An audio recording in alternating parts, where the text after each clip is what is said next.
വെറുമൊരു social media മീമിൽ തുടങ്ങിയ പ്രതിഷേധം ഇന്ന് ഡൽഹിയെ പ്രകമ്പനം കൊള്ളിക്കുകയാണ്. മോദി സർക്കാരിനെ വിറപ്പിച്ച ഈ യുവജന പ്രക്ഷോഭത്തിന് പിന്നിൽ എന്താണ്?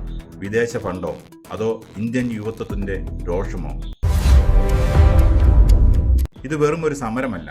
നരേന്ദ്രമോദി സർക്കാർ അധികാരത്തിലെത്തിയ ശേഷമുള്ള ഏറ്റവും വലിയ ആഭ്യന്തര പ്രതിസന്ധിയാണിത്.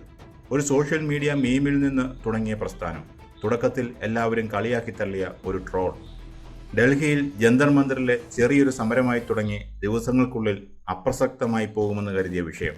പക്ഷേ ഇന്ന് എന്താണ് സംഭവിക്കുന്നത്? ഡൽഹിയുടെ ഹൃദയഭാഗത്തെ ബാരിക്കേഡുകൾ തകർത്ത് ആ തരംഗം രാജ്യമെമ്പാടും അലയടിക്കുകയാണ്. സംഭവം കൈവിട്ടുപോയെന്ന് കേന്ദ്ര സർക്കാർ ഇപ്പോൾ തിരിച്ചറിഞ്ഞിരിക്കുന്നു. തുടക്കത്തിൽ ഇതിനെ വെറും പാറ്റകൾ എന്ന് വിളിച്ച് കളിയാക്കിയവർ ഇന്ന് ഈ ജനക്കൂട്ടത്തെ പേടിക്കുന്നു. പരീക്ഷാ തട്ടിപ്പുകൾക്കും പേപ്പർ ചോർച്ചയ്ക്കുമെതിരെ CJP അഥവാ കോക്രോച്ച് ജനതാ പാർട്ടി എന്ന പേരിൽ ഉയർന്നു വന്ന യുവാക്കളുടെ ഈ ശബ്ദം ഇന്ന് രാജ്യം മുഴുവൻ ആഞ്ഞടിക്കുകയാണ്. രാഹുൽ ഗാന്ധിയുടെ അപ്രതീക്ഷിതമായ എൻട്രി ഇതിൻ്റെ ആക്കം കൂട്ടി.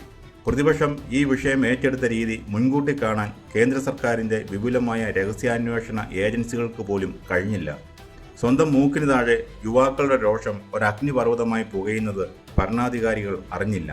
അവർ പ്രാദേശിക പാർട്ടി നേതാക്കളെ കൂറുമാറ്റാനും പാർലമെന്റിൽ ഭരണഘടനാ ഭേദഗതികൾക്കുള്ള ഭൂരിപക്ഷം ഒപ്പിക്കാനുമുള്ള തിരക്കിലായിരുന്നു. ഒരു സോഷ്യൽ മീഡിയ ട്രോളായി തുടങ്ങിയ CJP പെട്ടെന്ന് തന്നെ വിദ്യാർത്ഥി സംഘടനകളെയും യുവജനങ്ങളെയും ഒന്നിപ്പിച്ചു. ജന്തർ മന്ദിറിലേക്ക് ആളുകൾ ഒഴുകിയെത്തി. സമരം തുടങ്ങി കുറച്ചു കഴിഞ്ഞപ്പോൾ ആരവമൊഴിഞ്ഞ അവസ്ഥയിലായി. താനെ കെട്ടടങ്ങിക്കോളുമെന്ന് സർക്കാരും കരുതി.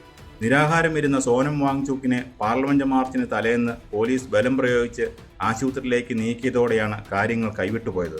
പാർലമെന്റ് മാർച്ചിൽ വൻ യുവജന പങ്കാളിത്തമായിരുന്നു. അവർക്ക് നേരെ പോലീസ് ലാത്തിചാർജ് നടത്തി. യുവാക്കളെ തല്ലിച്ചതച്ച ദൃശ്യങ്ങൾ കണ്ട് രാജ്യം നടുങ്ങി. പ്രധാനമന്ത്രിയുടെ വസതിക്ക് മുന്നിലെ ഉപരോധത്തോടെ പ്രതിപക്ഷ നേതാവ് രാഹുൽ ഗാന്ധി അപ്രതീക്ഷിതമായി ഈ പോരാട്ടത്തിന്റെ കേന്ദ്ര ബിന്ദുവായി മാറി. രാഹുൽ ഗാന്ധിയെ പോലീസ് റോഡിലൂടെ വലിച്ചിഴയ്ക്കുന്ന ദൃശ്യങ്ങൾ പുറത്തു വന്നതോടെ സമരം രാജ്യവ്യാപകമായി കത്തിപ്പടർന്നു. വിദ്യാഭ്യാസ മന്ത്രി ധർമ്മേന്ദ്ര പ്രധാൻ രാജിവെക്കണം എന്ന ഒറ്റ ആവശ്യത്തിൽ അവർ ഉറച്ചു നിന്നു.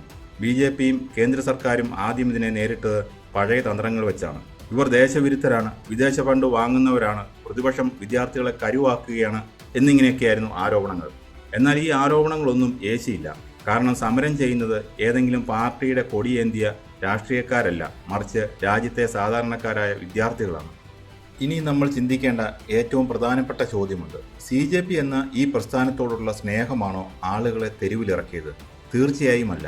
CJP എന്ന പേരോ അവരുടെ ലോഗോയോ അല്ല യുവാക്കളെ ആകർഷിച്ചത്. പകരം ഏതെങ്കിലും പരമ്പരാഗത രാഷ്ട്രീയ പാർട്ടിയുടെ ലേബലില്ലാതെ സ്വന്തം വേദനകൾ തുറന്നു പറയാൻ അവർക്കൊരു വേദി കിട്ടി. ഇത് ചോദ്യപേപ്പർ ചോർച്ചയെക്കുറിച്ച് മാത്രമുള്ളൊരു പ്രക്ഷോഭമല്ല.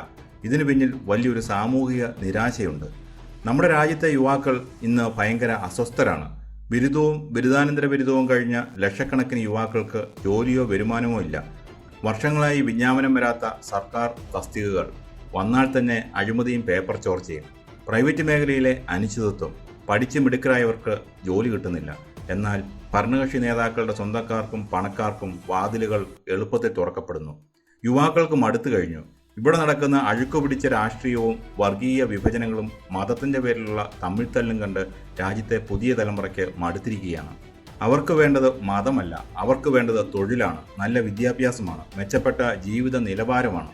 എന്നാൽ നമ്മുടെ രാഷ്ട്രീയ നേതൃത്വത്തിന് ഇത് മനസ്സിലാകുന്നില്ല. അവർ ഇപ്പോഴും പഴയ വിഭജന രാഷ്ട്രീയം കളിക്കുകയാണ്. പരസ്പരം പഴിയായിരുന്നു, അനാവശ്യ വിവാദങ്ങൾ ഉണ്ടാക്കുന്നു, വോട്ട് ബാങ്ക് ഉറപ്പിക്കാൻ വർഗീയത ഉപയോഗിക്കുന്നു, സ്വന്തക്കാരെ താക്കോൽ സ്ഥാനങ്ങളിൽ തിരികെ കയറ്റുന്നു. ഇതിനിടയിൽ ചവിട്ടി മെതിക്കപ്പെടുന്നത് ഒരു തലമുറയുടെ സ്വപ്നങ്ങളാണ്. കേന്ദ്ര സർക്കാർ ഇപ്പോൾ ചർച്ചയ്ക്ക് തയ്യാറായിട്ടുണ്ട്. കേന്ദ്രമന്ത്രി JP നദ്ദയും ജിതേന്ദ്ര സിംഗും ചർച്ചയ്ക്ക് വിളിക്കുന്നു. പക്ഷേ CJP പ്രക്ഷോഭകർ ആ വാഗ്ദാനം നിരസിച്ചു.